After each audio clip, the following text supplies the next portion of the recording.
dibalik begitu enggak ini? Assalamualaikum warahmatullahi wabarakatuh. Sobat RH sekalian, jumpa lagi kita di channel yang keren ini. Keren jadas, keren jadas. Ini masih daerah yang sangat indah, sangat sejuk ya. Saya masih di Swarga ya, di Swarga Resort ya. Dan saya mau mengupdate soal Anies Baswedan ya, mungkin linknya bisa diberikan kepada saya. Jadi sobat era sekalian ya, politik simbol. Coba kita nanti bacakan dan kita ulas politik simbol ini, menarik ya. Ke IKN ibu kota negara, meski tak diajak berkemah, Anies bawa tanah kampung akuarium untuk Jokowi. Menarik ya. Coba kita nanti lihat politik simbol apa yang sedang dimainkan oleh kedua tokoh ini. Sebagaimana dilansir oleh era.id. Era.id, Gubernur DKI Jakarta Anies Baswedan dan membawa tanah, oke saya ulangi lagi ya. Gubernur DKI Jakarta Anies Baswedan membawa tanah yang diambil dari kampung akuarium Jakarta Utara ke ibu kota negara IKN Nusantara di Kalimantan Timur. Ya. Dengarkan juga lagu Ogi official, antara aku kau dan bekas ibu kotaku. Oke. Setiap gubernur ditugaskan untuk membawa tanah dan air dari provinsinya. Pada hari Minggu siang ini semua bersama-sama ke Kalimantan Timur, kata Anies melalui akun Instagram Anies Baswedan di Jakarta Minggu kemarin ya. Jadi tanggal 13, 14 mereka berkemah ramai-ramai mencampur air dan tanah dari seluruh provinsi di Indonesia. Tanah tersebut dicangkul dan dikumpulkan langsung oleh beberapa warga di kampung yang terletak di pesisir utara Jakarta itu. Kemudian ditampung di besek bambu. Saya kira tidak perlu dicangkul juga. Cuma diinikan saja cukup lah ya kan. Dipakai pisau garpu gitu ya. Apa istilahnya ya? Centong ya. Oke.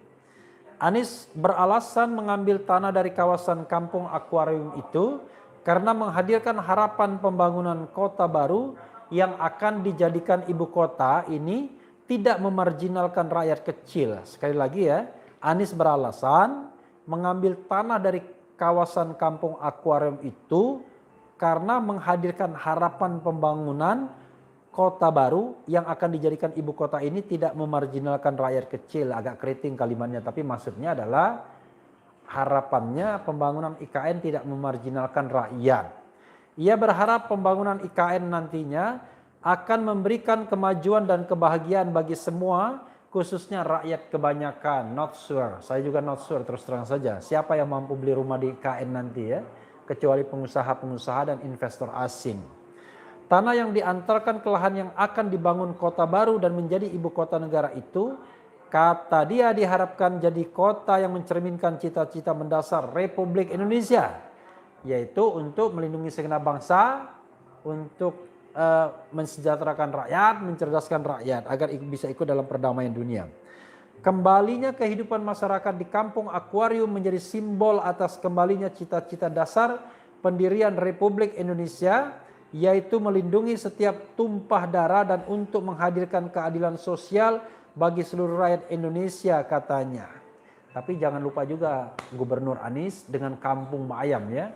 Teman saya Neno Warisman berkali-kali memperjuangkan tentang Kampung Bayam, tapi I don't know exactly bagaimana perkembangannya, apakah sudah selesai atau tidak.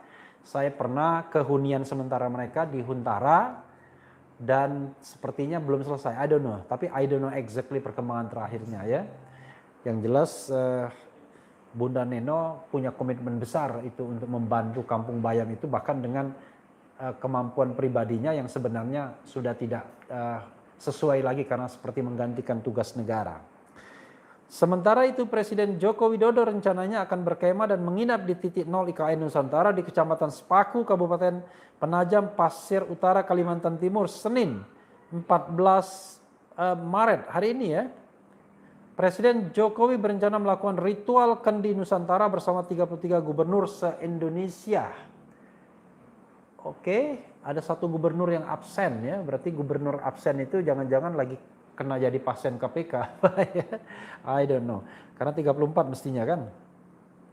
Para gubernur yang hadir diinstruksikan membawa air dan tanah dari masing-masing daerah asal, kemudian disatukan dalam kendi Nusantara yang disimpan di titik 0 IKN Indonesia Baru bernama Nusantara tersebut.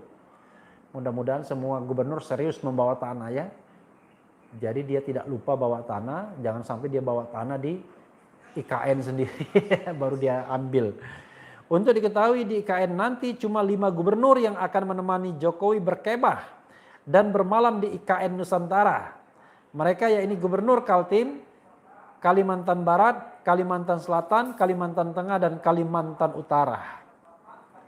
Tak ada nama gubernur yang digaungkan akan maju Pilpres 2024 seperti Gubernur DKI Jakarta, Anies Baswedan, Gubernur Jawa Barat Ridwan Kamil, dan pun Gubernur Jawa Tengah Ganjar Pranowo. Memang nggak cocok ya, tapi ini menarik ya. Jadi Presiden Jokowi sedang memainkan politik simbol. Yang diajak kemah hanya Gubernur Kalimantan saja. Kalimantan Timur, ya, Kalimantan Selatan, Kalimantan Utara, Kalimantan Barat, dan Kalimantan Tengah. Oke, Sobat Era sekalian ya. Ini menarik ya. Kenapa? Karena kalau itu masalahnya, maka kemudian kita melihat seolah-olah Presiden Jokowi hanya berpikir bahwa mereka lah yang hanya pantas untuk diajak. Karena mereka berasal dari Kalimantan. Oke? Tapi ini agak aneh menurut saya. Harusnya perspektifnya adalah minimal ya Anies Baswedan juga harus diajak. Why? Oke. Sobat Era sekalian, coba kita moving ya. Kayaknya pemandangannya kurang bagus nih. Kita moving sedikit ya. Ya, kita agak moving ke sana. Itu lebih bagus pemandangannya kalau di sana, Sobat Era sekalian. Jadi, oke. Nah, ini jauh lebih baik pemandangannya ya. Jadi, Sobat Era sekalian ya. Kalau kita lihat misalnya pemilihan semua gubernur Kalimantan untuk menemani Presiden Jokowi mungkin dengan alasan bahwa alasannya karena mereka berasal dari Kalimantan. Padahal yang dipakai hanya wilayah Kalimantan Timur. Jadi kalau gubernur Kalimantan Timur yang diajak berkemah masuk akal. Karena dia adalah tuan rumah. Oke? Oke, itu hal yang tidak bisa dihindarkan, ya. Karena dia adalah tuan rumah. Cuma ketika yang diajak berkemah gubernur Kalimantan lainnya, ataukah karena ada embel-embel Kalimantannya? No, saya kira harusnya, ini analisis saya, harusnya pilihannya gubernur pertama adalah gubernur tuan rumah. Gubernur kedua yang harus diajak berkemah adalah gubernur DKI. Kenapa gubernur DKI? Karena gubernur DKI adalah gubernur ibu kota negara yang saat ini existing. Jangan lupa, ibu kota negara masih secara de facto itu masih Jakarta. Oke. Yang kedua harusnya yang diajak berkemah harusnya ya Sobat Era sekalian sebagai simbol gubernur Aceh yang mewakili Indonesia yang paling barat. Yang keempat adalah gubernur Papua yang mewakili Indonesia paling timur. Nah, kalau 4 gubernur itu diajak berkemah, menurut saya justru mewakili kenusantaraan. Jadi Kalimantan Timur, DKI Jakarta, Aceh, dan Papua. Instead of mengajak Kalimantan Tengah, Kalimantan Barat, Kalimantan Selatan, kemudian Kalimantan Utara, plus Kalimantan Timur. Jadi ini menurut saya justru logikanya kurang kena kalau bicara bahwa ibu kota ini Nusantara. Nah, menarik ya. Jadi jangan sampai hanya karena ingin menghindari Anies Baswedan, tiba-tiba dibuat policy yang menurut saya jadi it doesn't make sense, nggak masuk akal.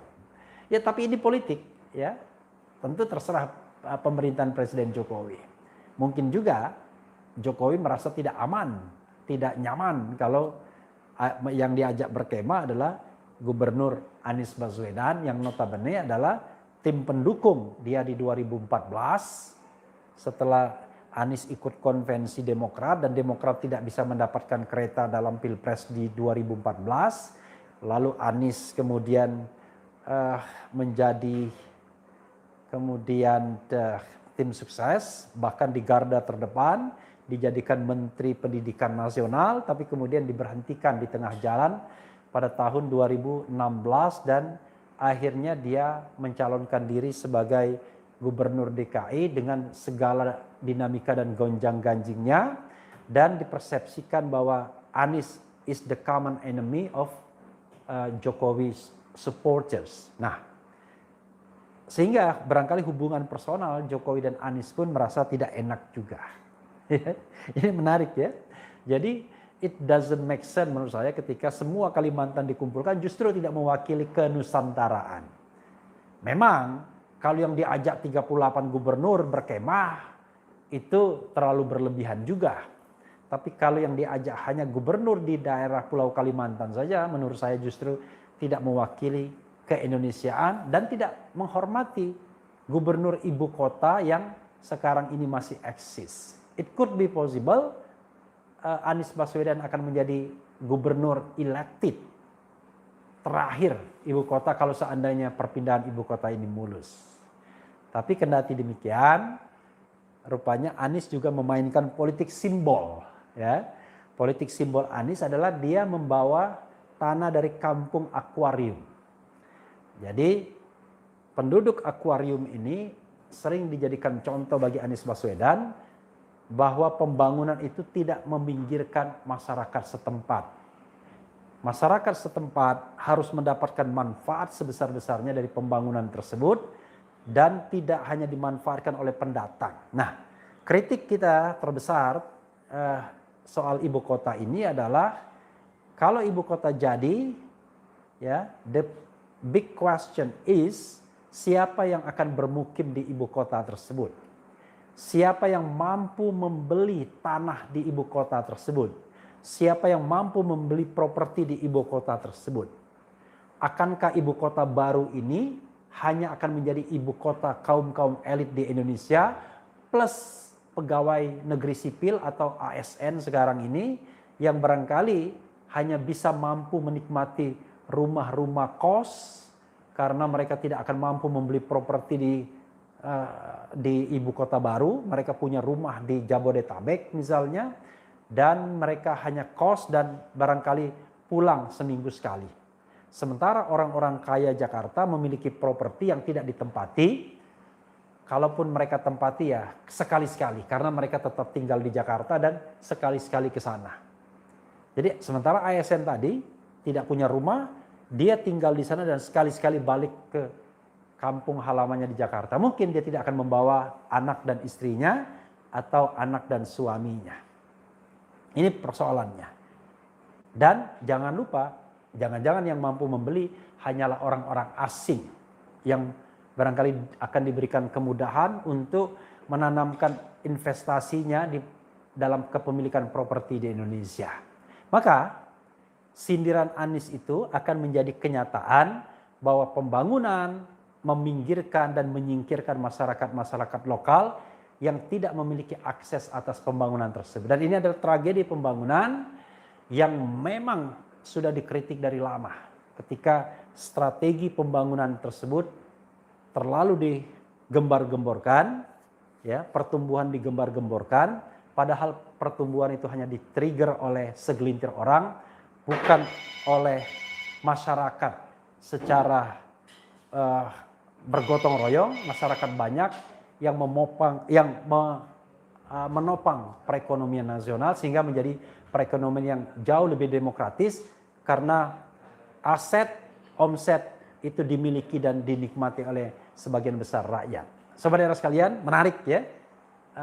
membaca politik simbol dari Jokowi ini dan politik simbol dari Anies Baswedan. Mudah-mudahan dua arus ini setidaknya menjadi peserta Pilpres 2024 dan ditambah lagi dengan arus lainnya sehingga kita mendapatkan sebuah perdebatan yang menarik tentang paradigma bernegara kita. Apakah sudah on the right track, apakah sudah sudah wrong track, dan apakah ada alternatif atau jalan lain untuk menciptakan kemakmuran bersama bagi kita sesuai dengan cita-cita proklamasi. Wassalamualaikum warahmatullahi wabarakatuh.